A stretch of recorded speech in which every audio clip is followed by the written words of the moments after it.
위기관리라는 제목으로 이 말씀을 같이 나누겠습니다. 위기관리라는 제목입니다. 술 주정꾼 아버지가 있었습니다. 난폭한 아버지, 폭군이었습니다. 술만 드시면 다 때려부시고, 하여간에 남봉꾼 같은 술 주정꾼 아버지 밑에서 두 형제가 자랐어요. 이 두 형제 중에 한 아들은 나중에 술 주정꾼이 됐습니다. 놀랍게도 또 다른 아들은 목사님이 된 거예요.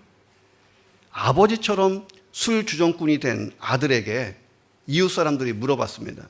너는 왜 술 주정꾼이 되었느냐? 라고 묻습니다. 술 주정꾼이 된 아들이요, 화가 나서 말했어요. 그럴 수밖에 없지 않습니까? 아버지가 술 주정꾼인데 그럴 수밖에 없지 않습니까? 그래서 이웃들이요, 목사님이 된 아들에게 물어봤어요. 왜 당신은 아버지가 술 마시는 것을 보고도 술을 배우지 않았습니까? 그러니까 목사님이 된 아들도 이렇게 대답했어요. 아니, 그럴 수밖에 없지 않습니까? 그럴 수밖에 없지 않습니까? 자, 보세요. 똑같은 상황이잖아요. 똑같은 가정에서 자랐고 똑같은 아버지 밑에서 자랐어요. 자, 그런데 결과가 다르게 나왔다는 거예요. 한 아들은 아버지처럼 술주정꾼, 한 아들은 아버지와 반대로 목회자의 길을 갔다는 거예요. 자, 그래서 한자어로 위기라는 단어가 있잖아요. 위기. 위기라는 말은 위태할 위자에다가 플러스 기회기자로 되어 있습니다. 참 재미있는 단어잖아요. 자, 위기는 나쁜 것만은 아니다. 발전과 쇄신의 기회도 된다 하는 것입니다. 자, 어떤 사람이 한 건물의 경비원으로 열심히 일했습니다. 오랜 세월 동안 아주 성실하게 자기 역할을 잘해왔어요. 그런데 어느 날 건물 주인이 바뀐 거예요. 이번 젊은 주인이 왔어요. 이 젊은 주인은 좀 까다롭습니다. 그래서 경비원에게 하루 동안 해야 될 일을 종이에 잔뜩 적어서 이대로 하라고 줬어요. 근데 문제는 뭐냐면 이 경비원이 글을 못 읽어요. 그래서 내가 글을 모른다는 사실이 나중에 들통나고 주인 뜻대로 안 돼가지고 쫓겨나게 됐습니다. 문맹에다가 나이까지 들었던 이 사람에게 일거리를 주는 사람이 없었습니다. 어느 날 그는 그래서 자신에게 있던 전 재산을 털어서 조그마한 가게를 열기로 마음을 먹습니다. 자, 그런데 장사가 잘 되는 거예요. 그래서 그 가게가 점점 커졌습니다. 많은 돈을 벌 수가 있었어요. 그러니까 이 사람이 지점을 내기 시작했습니다. 지점도 점점 많아져서 어느새 수십 개의 지점을 거느리게 됐습니다. 그리고 거대한 식품 가게 체인점 사장님이 된 거예요. 자, 어느 날 그의 재산을 관리해주는 은행원이 찾아와서 이렇게 말했습니다. 사장님께서는 글도 모르시는데 이렇게 큰 성공을 거두지 않았습니까? 만약 사장님이 글을 읽고 쓸 줄도 아셨다면 지금은 누구도 상상할 수 없는 어마어마한 CEO가 되셨겠지요. 안타까워서 한 얘기예요. 그런데 이 사장님이 잠시 생각에 잠겼다가 자, 이렇게 얘기를 했어요. 아니요. 만약 그랬다면 나는 지금도 경비원하고 있었을 것이오. 차라리 글을 몰랐던 게 잘 됐다 하는 이야기죠. 나는 여전히 경비원을 하고 있을지도 모릅니다. 자, 위기가 나쁘지 않다는 거예요. 자, 위기를 잘 관리하면 훌륭한 결과가 올 수 있다. 자, 오늘 성경에 보면 시편 62편도 그것을 증명하고 있습니다. 자, 시편 62편을 쓴 사람은 다윗이고 다윗이 어떻게 위기를 관리했는지 보여주고 있습니다.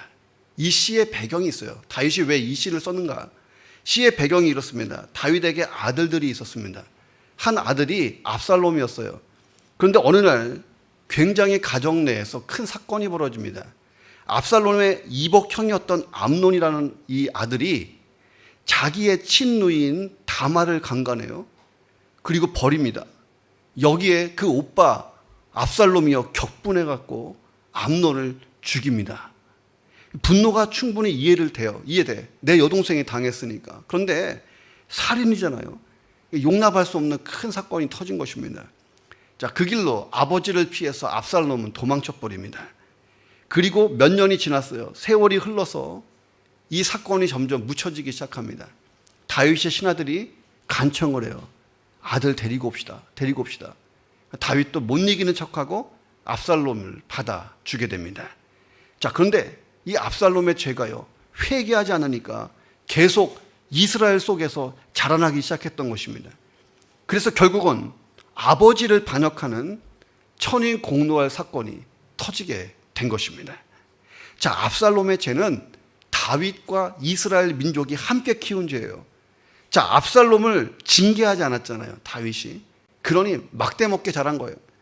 거기다가 압살롬이 백성들의 환심을 사서 아버지와 등 돌리게끔 만듭니다.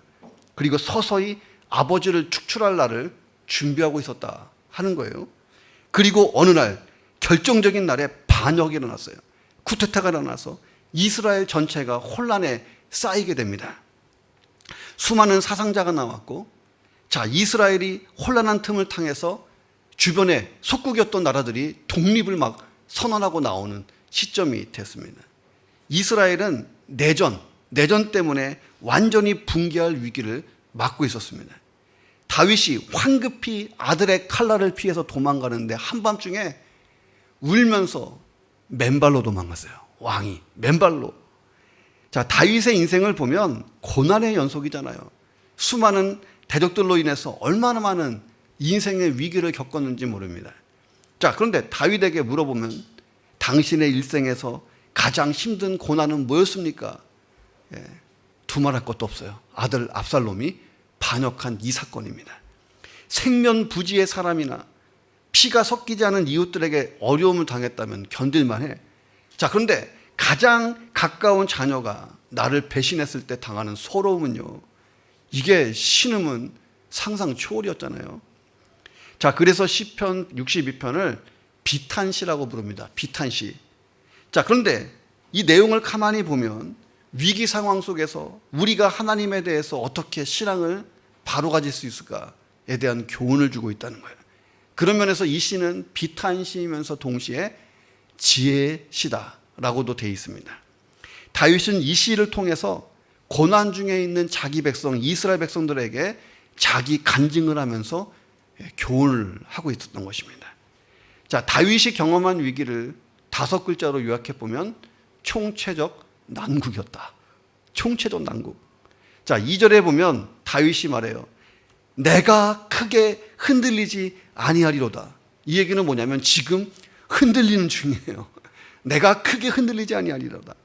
자, 그런데 성경의 역사를 보니까 다윗이 이 총체적인 위기에서 잘 벗어났다라고 증거하고 있습니다. 자, 자식이 나를 향해 반역을 일으키고 내가 믿었던 신하들이 배신자로 돌변했을 때 나를 죽이겠다고 창검을 겨누는 그 상황보다 더 참혹한 현실이 또 있었을까? 자, 우리 인생길에 진짜 많은 환난과 고통이 있습니다. 살면서 어려움을 당하지 않고 산다는 것은요, 불가능한 일이잖아요. 자, 그런데 그런 어려움이 왔을 때에 어떻게 이것을 극복할 것인가는 각자의 문제인데 다 다르다는 거예요. 내 삶이 총체적인 위기를 맞았을 때에 내가 어떻게 하면 좋을까?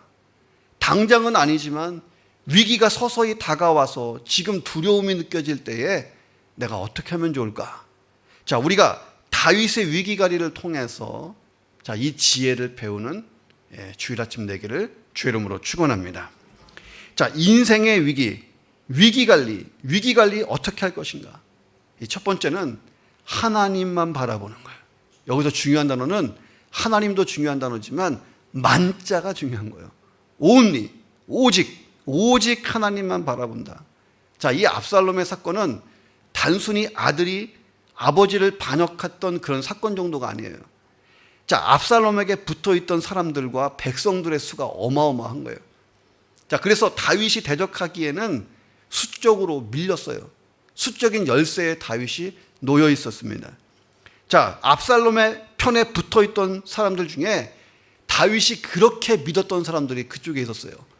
나의 충신들, 내가 충신이라고 여겼던 이 인간들이 아들 쪽에 붙어서 날 죽이겠다고 역모를 익힌 거잖아요. 다윗에게는 충격 그 자체였다는 것입니다. 다윗 입장에서 느꼈을 심한 배신감을 한번 상상해 보세요. 자, 왕궁 안에서 누가 내 편이고 누가 압살롬 편인지 구분이 안 돼요. 그러니 일단 황급히 왕궁을 벗어나야 됩니다. 그래서 다윗이 신발도 못 신고 맨발로 그냥 36개 주랭랑을 쳤다는 거예요.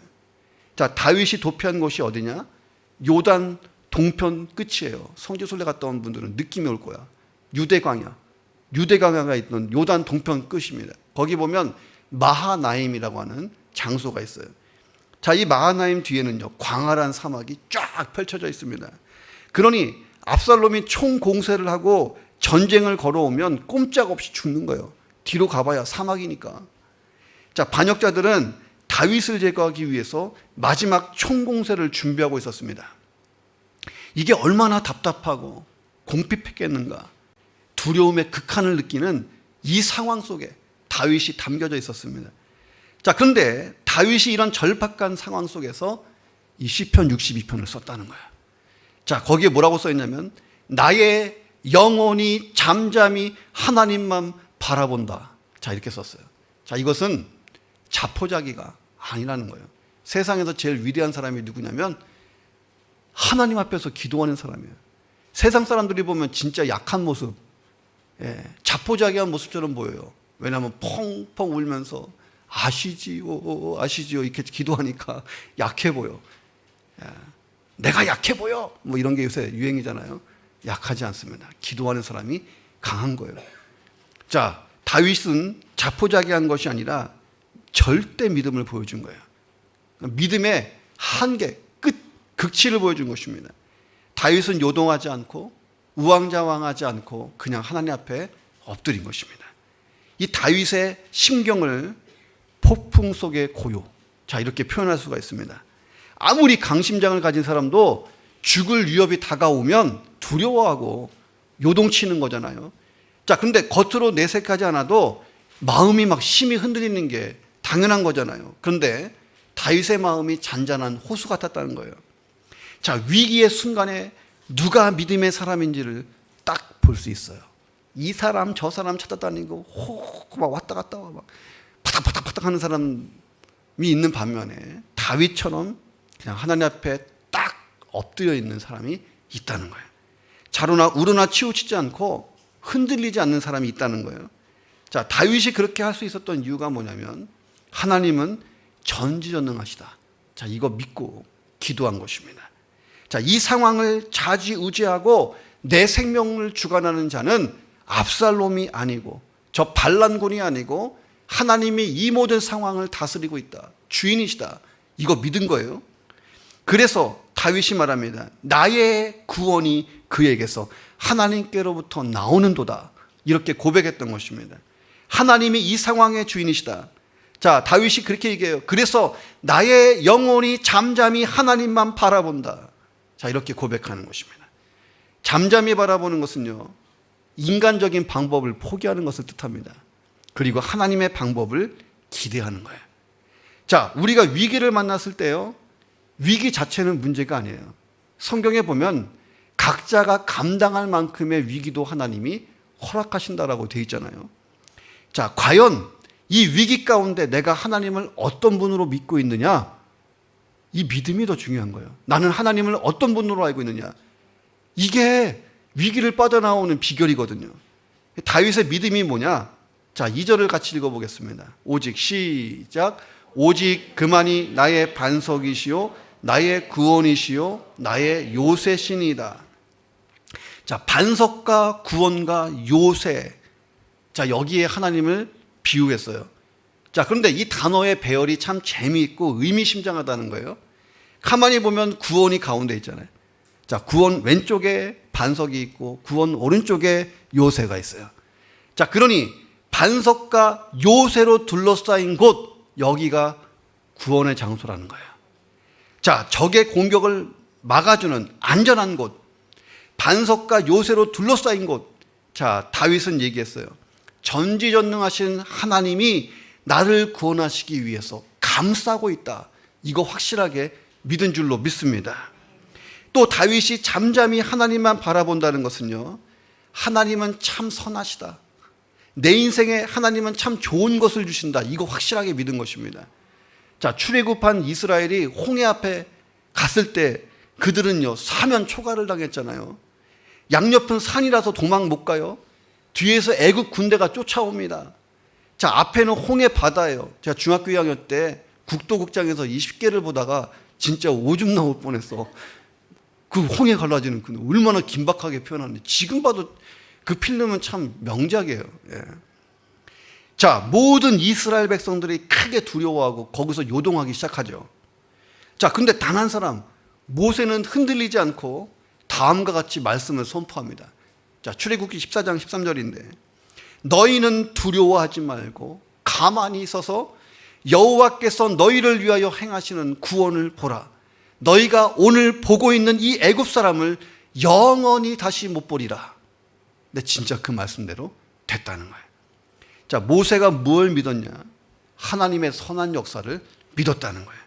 10가지 재앙으로 이스라엘을 애굽에서 구원하신 그 하나님이 이제 와서 이 백성들을 홍해바다 앞에서 죽도록 내버려 둔다. 상상이 안 되는 거예요. 그런 일은 있을 수가 없는 거예요. 다윗 역시 하나님의 선한 역사를 믿었습니다. 여기서 내가 압살롬 군대에 죽으면 영원한 왕권을 약속하신 하나님의 약속이 깨지는 거잖아요. 하나님이 다윗과 새끼손가락 꼬리 걸고 약속했잖아요. 너의 왕권은 영원할 거야. 너의 아들 또 아들 또 아들 또 아들 후손들이 왕이 될 거야. 진짜 예수님이 다윗의 왕권을 타고 이 땅에 성육신 하시죠. 그러니 다윗은 하나님 허락 없이 죽을 수 없는 사람인 줄로 믿습니다. 그러니 내일부터 아이고 나 죽네 하지 마세요. 우리 죽는다는 말 너무 많이 해요. 더워 죽겠네, 미쳐 죽겠네, 환장하고 죽겠네, 막 죽겨 맨날 죽어. 자, 근데 우리는 죽고 싶어도 못 죽어요. 왜? 하나님이 죽게 하셔야 죽는 거예요. 다윗이 그걸 믿은 거예요. 나는 죽을 수도 없는 사람, 죽고 싶어도 못 죽는 사람. 왜? 하나님의 약속 때문이에요. 이 위기 상황 속에서 잠잠히 하나님을 바라볼 때 우린 딱 두 가지만 믿으면 되는 거예요. 하나님은 전지전능하시다. 모든 상황은 다 하나님 손 안에 있다. 두 번째는 그 하나님이 나를 향해서 선한 역사를 베푸신다. 자, 이 두 가지만 믿으면 인생 살기 쉬운 거예요. 생각해 보세요. 하나님이 전지전능하신데 선하지 않는다. 이거 얼마나 무서워. 매일 물어봐야 돼. 하나님 어떻게 돼가요? 이렇게 물어봐야 돼. 전지전능하신데 선하지 않으시다. 그때 막 변덕스러워. 얼마나 불안해. 하나님은 선하시다. 반대로 하나님은 너무 선하신데 전지전능하지 않다. 아, 이것도 문제잖아요. 다윗이 두 가지를 믿은 거예요. 하나님은 전지전능하시고 선하시다. 자, 구약에 보면 사울 왕이 있어요. 이 사울 왕이 블레셋과의 전쟁에 참전하게 됩니다. 하나님이 전쟁의 승패를 결정하시겠다고 말씀하셨어요. 그러니 하나님만 바라보면 되는 거예요. 자, 그래서 이스라엘은 전쟁을 치르기 전에 먼저 예배부터 드려요. 제사 먼저 드리고 전쟁을 치릅니다. 사무엘이 얘기했어요. 사무엘은 그 당시에 제사장이었어요. 내가 와서 예배 드려주고 난 다음에 전쟁을 하셔야 됩니다. 왕이 알겠습니다 했어요. 그런데 사무엘이요, 교통체증이 나는지 좀 늦게 왔어요. 안 오는 거예요. 그 사이에 블레셋이 먼저 공격이 시작됐어요. 이스라엘 백성들이 완전히 겁먹고 흩어져 버리기 시작합니다. 그러니 사울에게 갑자기 큰 두려움이 몰려왔습니다. 이 난국을 스스로 타개하고 싶었어요. 그래서 사무엘을 기다리지 않고 자기가 제사장도 아니면서 제사를 집례합니다. 야, 빨리 제사부터 드리자. 이렇게 된 거예요. 제사 집례가 문제였지만 근본적인 문제가 뭐냐면 이 사울 마음속에 두려움이 생겼다는 거예요. 이 두려워한 이유가 뭐냐? 하나님에 대한 절대 믿음이 흔들리기 시작한 것입니다.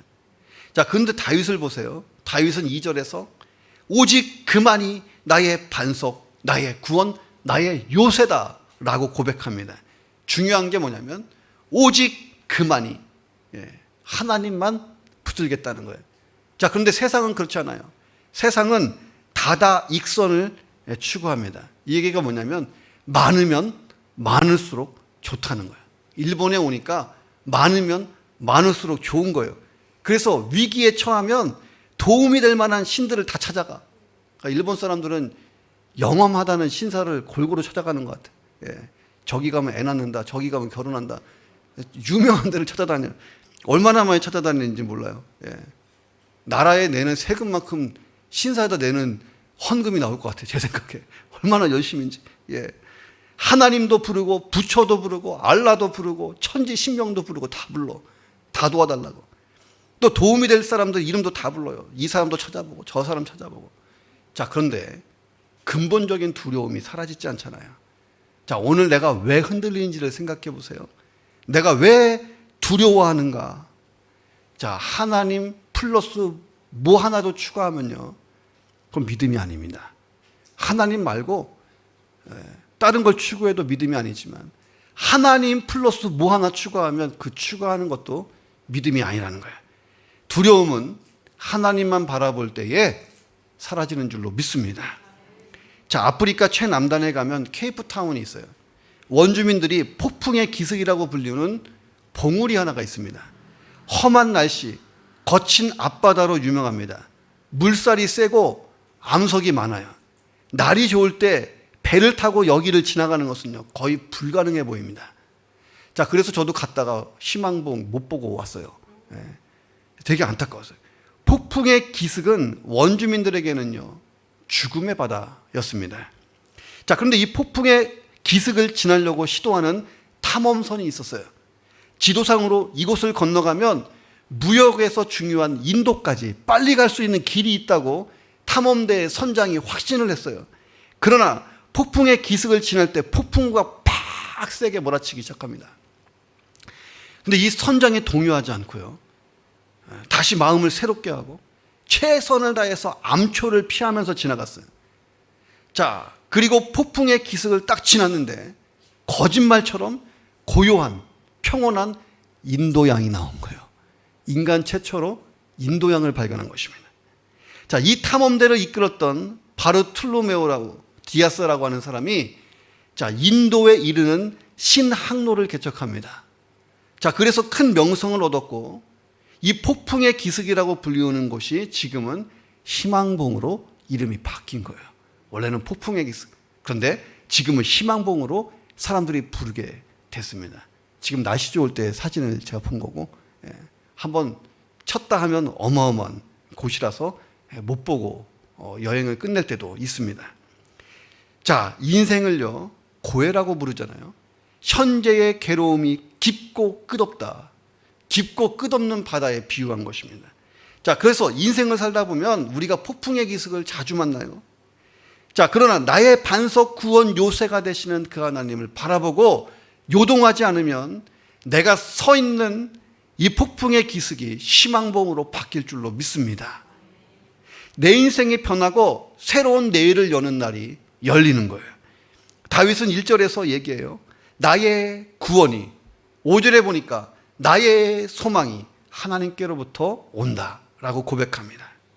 오직 하나님을 바라보고 내 인생의 고난과 폭풍 속에서 구원의 소망을 노래하기를, 이것이 나의 간증이요 찬송되는 날을 맞이하시기를 주님의 이름으로 축원합니다.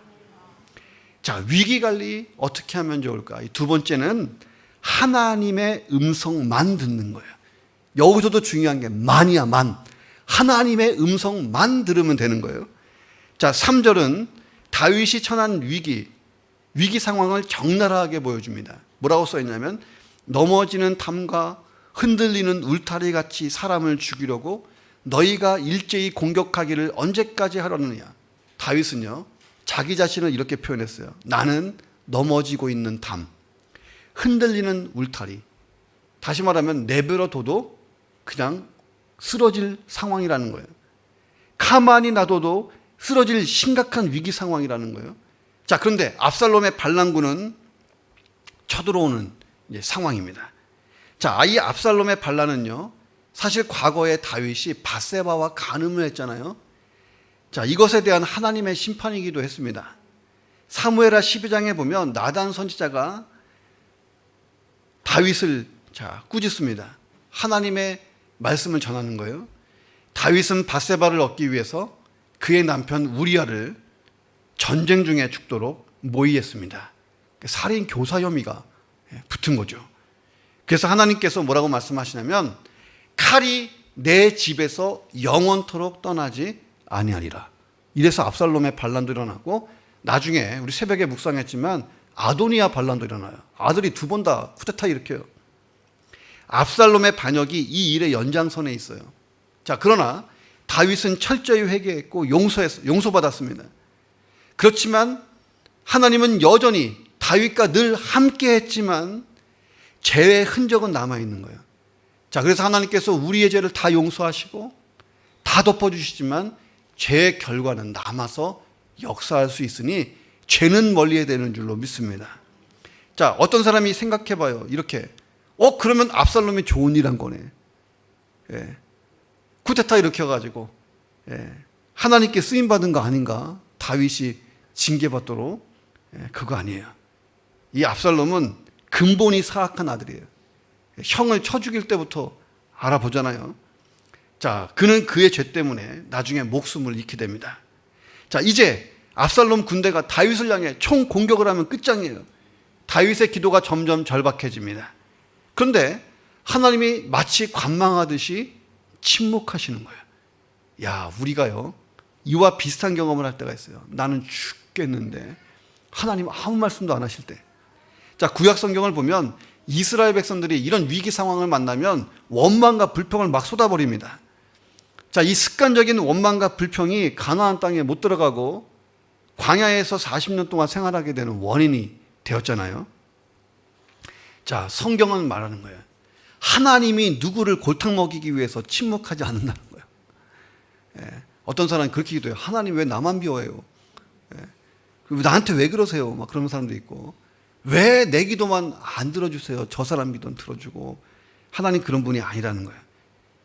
나 골탕 먹이려고 관망하는 그런 분이 아니라는 거예요. 자, 그러면 하나님은 왜 침묵하실까? 가끔. 자, 우리와 더 친밀한 관계를 원하시는 줄로 믿습니다. 다윗은요, 이 일을 통해서 진짜 하나님을 깊이 만난 거예요. 왜? 사선에서 하나님을 만난 거잖아요. 그의 믿음이 진짜 성숙해졌어요. 다윗이 다윗 되기 위해서, 하나님이 기대하는 다윗이 되기 위해서 이 위기를 믿음으로 이겨내고 더 성숙한 믿음을 갖기를 하나님이 원하셨던 것입니다. 자, 그래서 가스펠송 중에 이런 가사가 있어요. 같이 불러볼까요? 너는 시작. 너는 어느 곳에 있든지 주를 향하고 주만 바라볼지라. 자, 여기서도 중요한 단어가 만. 자, 다윗과 같은 상황을 만났을 때요, 하나님의 음성만 들어야 돼요. 그런데 사탄도 떠들어대기 시작합니다. 마귀도 다양한 방법으로 떠들어요. 그래서 우리를 하나님으로부터 떼버리려고 합니다. 하나님을 절대 의지하는 성도의 믿음을 꺾는 게 마귀의 목표예요. 방법은 뭐냐면 고난당하는 성도를 찾아가서 뭐라 그러냐면 하나님이 너를 버리신 거야. 하나님은 너 못 도와줘. 너 버린 거야. 몰랐어. 너 죄가 많아서 너 버림받은 거야. 계속 그렇게 버렸다 이렇게 얘기하는 거예요. 자, 마귀의 속삭임을 경계해야 됩니다. 4절 보세요. 같이 읽어보겠습니다. 시작. 그들이 그를 그의 높은 자리에서 떨어뜨리기만 꾀하고 거짓을 즐겨하니 입으로는 축복이요 속으로는 저주로다. 높은 자리는 다윗의 왕권을 뜻하는 거고, 반역자들이 다윗을 왕의 자리에서 끌어내렸어요. 자, 그들은 한때 다윗의 충신들이었습니다. 자, 그런데 그들의 삶의 태도, 내용을 보니까 거짓이었다는 게 판명된 거예요. 다윗이 얼마나 충격받았겠어요. 입으로는 축복했던 저 인간들이 속으로는 나를 저주하고 있었구나. 자, 그런 반란군의 모습이 딱 마귀의 모습이에요. 마귀는 광명의 천사처럼 오지만 속은 진짜 마귀인 거예요. 마귀가 마귀한 거예요. 자, 반란자들은 반란을 모의하는 과정에서 백성들의 민심을 다윗에게서 돌려놨어요. 이 쿠데타는 정당한 것입니다. 다윗 왕권은 무너져야 됩니다. 이유를 막 얘기하는데 다 거짓말만 얘기하는 거예요. 온갖 거짓말로 다윗을 모함했어요. 실제로 다윗이 위협을 느낄 정도로 백성들이 다윗에게 떠났습니다. 반역자들은 다윗의 믿음을 땅에 떨어뜨리려고 그랬어요. 이게 딱 마귀가 하는 짓이잖아요. 다윗이 하나님을 절대적으로 의지하고 반격하면 위험하기 때문에 하나님과 다윗 사이를 떨어뜨리려고 하는 것, 이게 마귀의 목표예요. 그래서 온 백성들을 통해서 거짓 소문이 나게 했습니다. 어떻게 거짓말을 했냐면 성경에 나오지 않지만 이런 거짓말 했을 거예요. 봐라, 다윗이 죄가 많아서 하나님이 버리신 거야. 자, 이렇게 얘기했을 것입니다.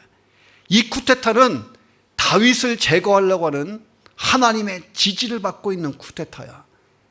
그러니 명분이 분명한 거예요.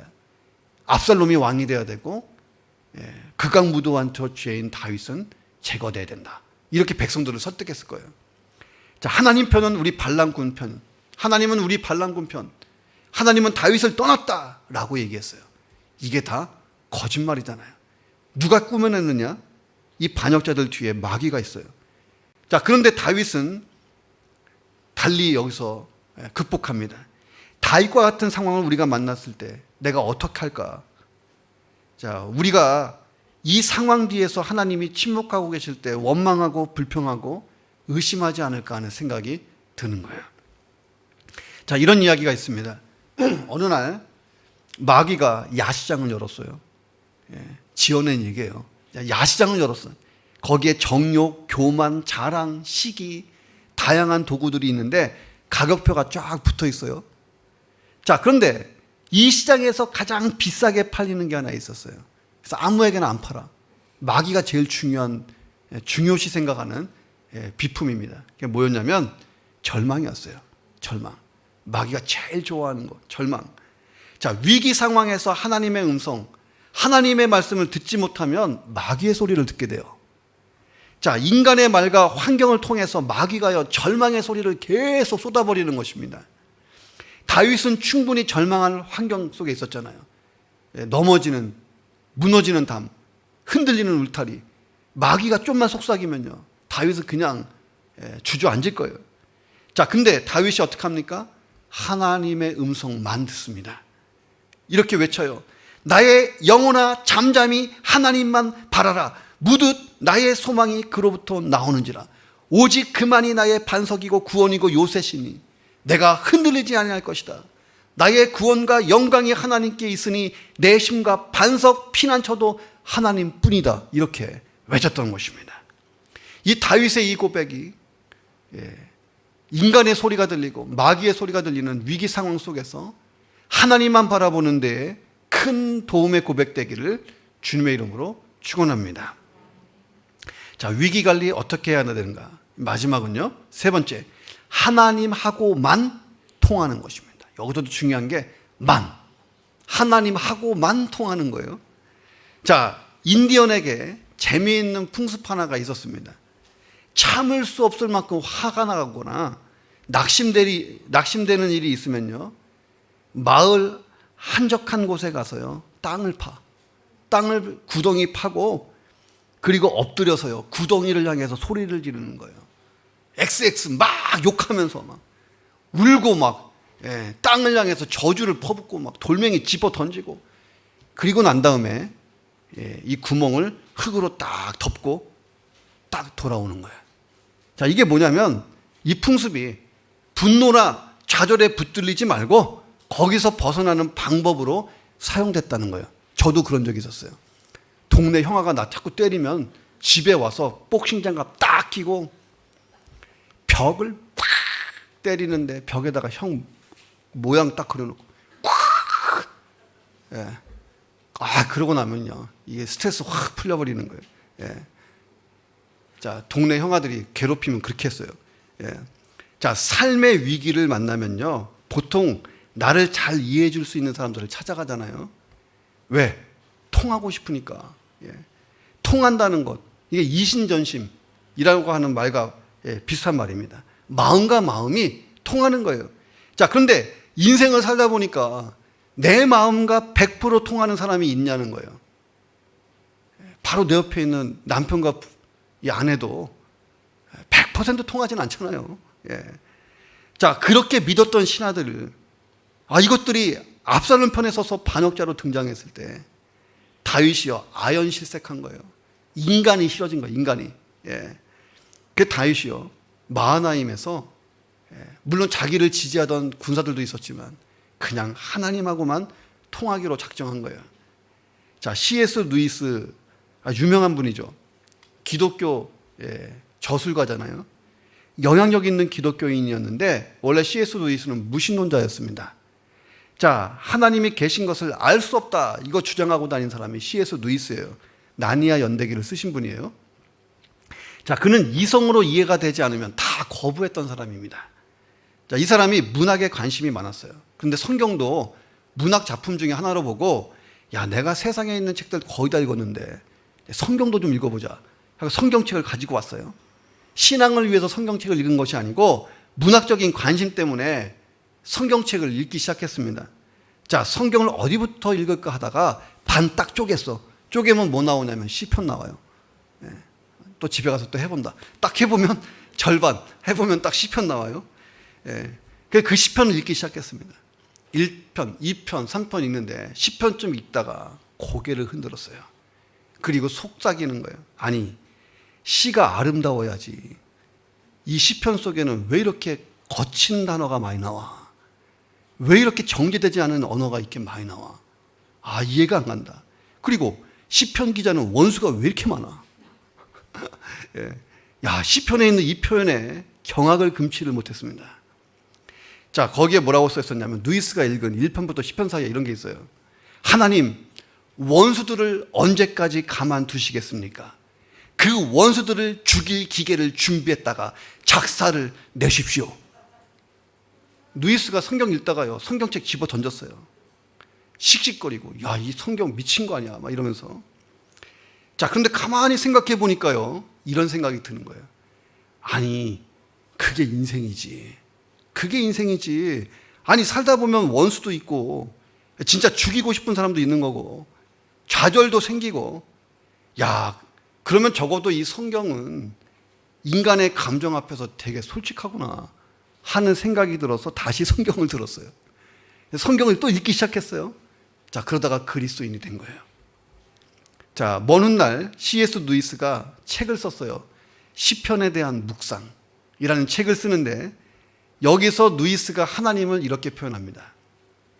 우리가 어떤 절망, 불평, 좌절을 말하든지 심지어 당신을 믿을 수 없어요 라고 소리쳐도 다 받아줄 수 있는 가슴을 지니신 하나님, 그분이 바로 시편의 하나님이십니다 라고 자기 고백을 했던 거예요.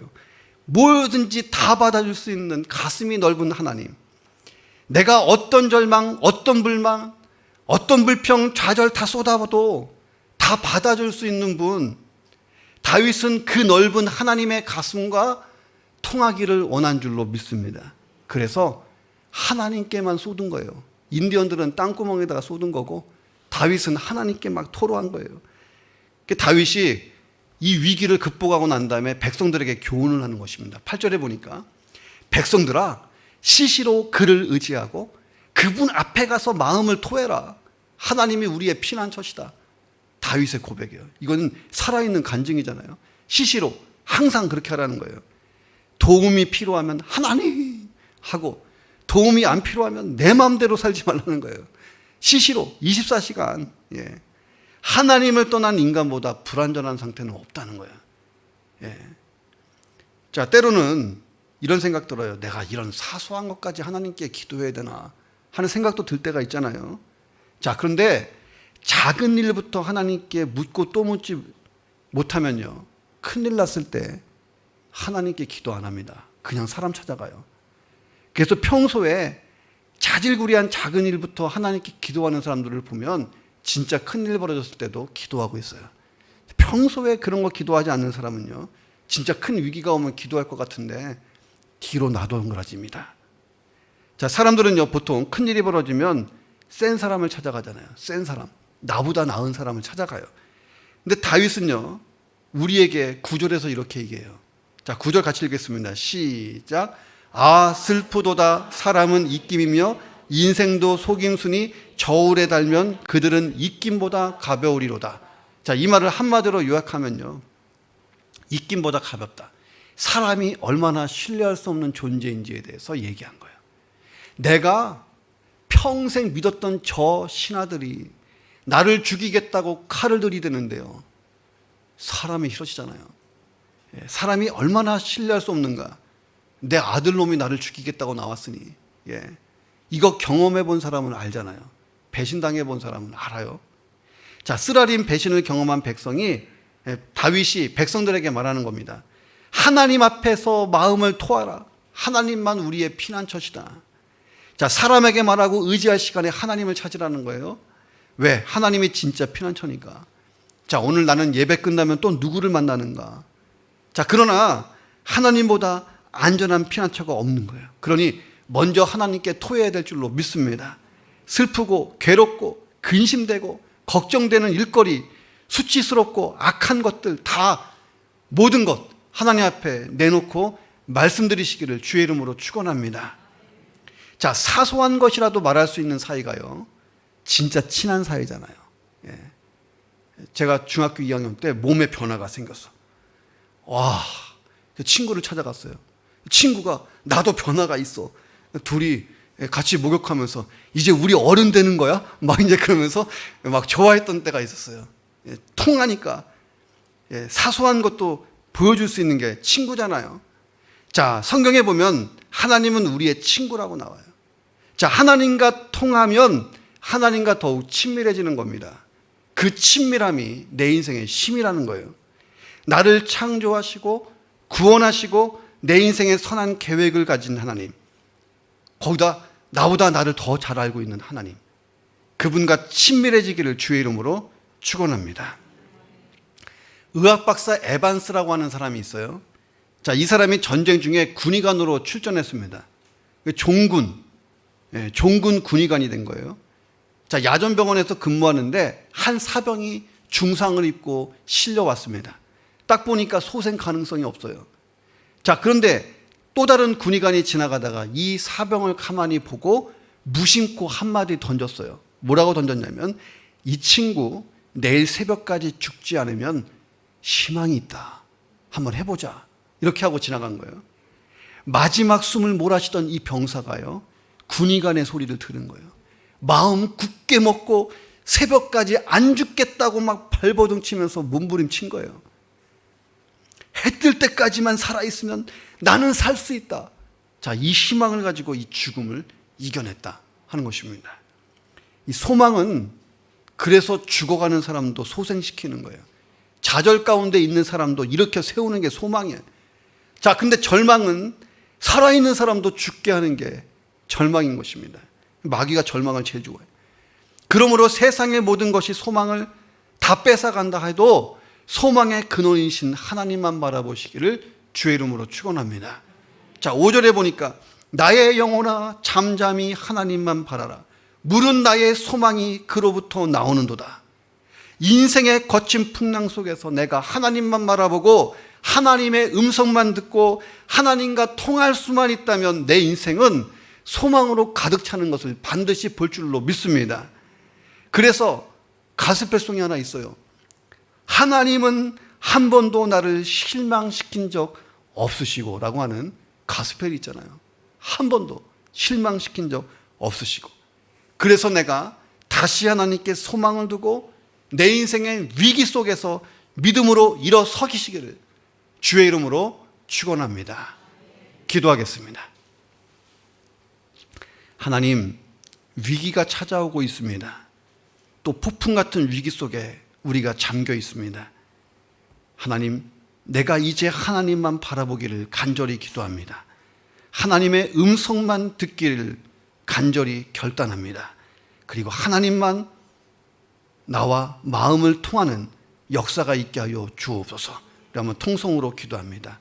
하나님 아버지, 감사합니다. 다윗이 만난 위기는 인생 최악의 위기였고 누구도 믿을 수 없고 심한 배신감과 좌절감과 생명의 위협 속에 두려움이 있었습니다. 다윗은 그러나 그때 하나님만 바라보았고 하나님의 음성만 들었고 하나님하고만 통했기 때문에 하나님 그 위기를 빠져나왔습니다. 하나님, 내가 누구를 의지합니까? 하나님만 의지하게 하시고, 내가 누구와 마음이 통합니까? 하나님과만 마음이 통하게 하시고, 하나님, 마귀의 음성을 듣지 아니하고 하나님의 음성만 듣고 빠져나오게 도와 주시옵소서.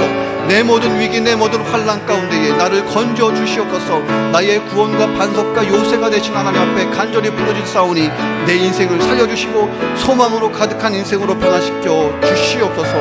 오 주님, 함께 하시고 부르시옵소서. 오 주님 채워주시옵소서.